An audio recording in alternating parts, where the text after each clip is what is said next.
first one was the Taliban. Now the question is, what is the second? I think... Well, excuse me one second. You're making a connection between the Taliban and Iraq? Yes, I am. I'm saying that if you look at those who harbor terrorists and those who support terrorists, I guess I was looking for a connection between September 11th and my understanding why we went to the Taliban is there was a connection there. They were harboring somebody that we believed did the act on September 11th. Yes, that's the first reason why you did it. Now you're going to take me from September 11th to Iraq somehow? Yes, but I'm saying something else. I'm saying the connection is not whether Iraq was directly connected to September 11th, but how do you prevent the next September 11th? That is, you have here a system or a subset of the international system that simply disavows any constraints on the use of power. It is fueled, these handful of regimes and the terrorist organizations that they harbor are fueled by a terrible anti-Western zealotry, a militancy that knows no bounds, doesn't respect any force, knows no limits to the use of power. And one would be Iran, you said? One is Iran, one is Iraq. More nuclear capacity, more rocket capacity than Iraq, and harbors al-Qaeda people, or at least... Yes, now the question you have is this. The question you have is this. This is now a question of, not of values. Obviously, we like to see a regime change, at least I would, in Iran, just as I would like to see in Iraq. The question now is a practical question. What is the best place to proceed? It's not a question of whether Iraq's regime should be taken out, but when should it be taken out? It's not a question of whether you'd like to see a regime change in Iran, but how to achieve it. Iran has something that Iraq doesn't have. Iran has, for example, 250,000 satellite dishes. It has internet use.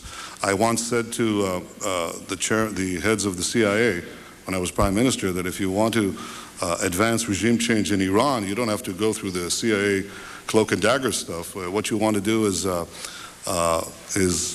take very large, very strong transponders and just beam Melrose Place and Beverly Hills 2050 and all that into Tehran and into Iran, because that is subversive stuff. They watch it, the young kids watch it, the young people, they want to have the same nice clothes at the same houses and swimming pools and so on.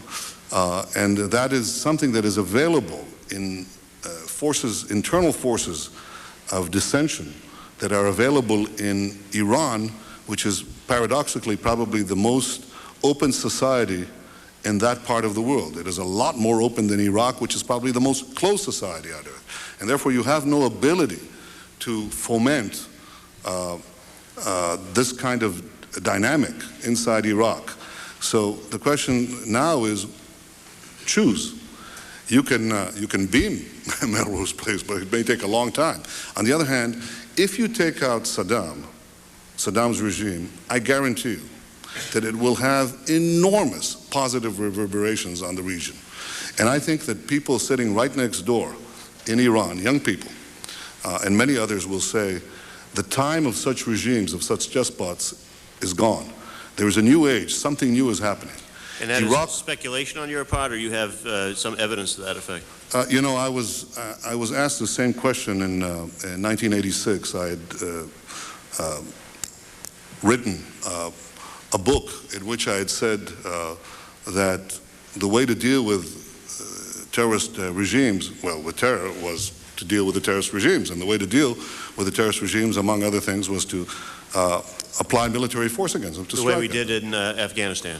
The way, for example, I want to answer your question. Well, I guess I'm running out of time, so I quickly was trying to get there. We've done, I think, what you proposed in Afghanistan, yet I haven't seen that sort of neighborhood effect.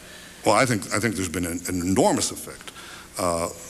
The effect was, we were told that there would be a contrary effect. First of all, people said that there would be tens of thousands of people streaming into Afghanistan, zealots who would be outraged by America's action, and this would produce a counter-reaction in the Arab world. But I think you're now saying that when you take an action like we did in Afghanistan, we're going to see all the other countries just fold. No, what we saw is something else. First of all, we saw everybody streaming out of Afghanistan. The second thing we saw is all the Arab countries and many Muslim countries trying to side with America, trying to be okay with America.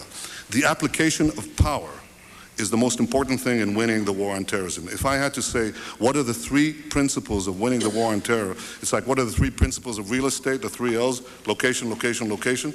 The three principles of winning the war on terror are the three W's, winning, winning, and winning.